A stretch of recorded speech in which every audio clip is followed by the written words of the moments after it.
সময়ের সঙ্গে সঙ্গে নিম্নবিত্ত ও মধ্যবিত্ত মানুষের নাগালের বাইরে চলে যাচ্ছে মাছের রাজা ইলিশ। রাজধানীর বাজারগুলোতে কমেছে বড় ইলিশের চাহিদা। ইলিশ খেতে আগ্রহীদের নজর কাটছে জাটকা বা ছোট ইলিশের দিকে। রাজধানীর বিভিন্ন বাজার ঘুরে দেখা যায় ইলিশের বিক্রি কমেছে।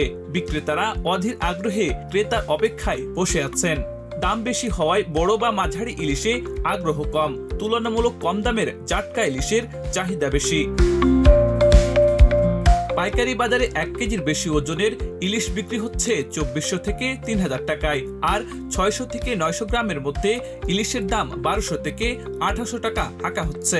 নদীর জাটকা ইলিশ বিক্রি হচ্ছে 550 থেকে 1200 টাকায়। ব্যবসায়ীরা বলছেন বড় ইলিশের সরবরাহ কম, তাই ছোট ইলিশ বেশি চোখে পড়ে। টিসিবির তথ্য অনুযায়ী চলতি বছরে খুচরায় গত বছরের তুলনায় গড়ে 16% বেশি দামে ইলিশ বিক্রি হচ্ছে। ক্রেতারা বলছেন এত বেশি দামে ইলিশ খাওয়া সম্ভব নয়। দালাল ও মধ্যস্বত্বভোগীদের কারণে দাম বাড়ছে। বর্তমানে ইলিশ এখন বিলাসী পণ্য, নিম্ন ও মধ্যবিত্তরা কিনতে পারছেন না। বাজারে অন্যান্য মাছ ও মাংসের দামও তুলনামূলকভাবে বেড়েছে।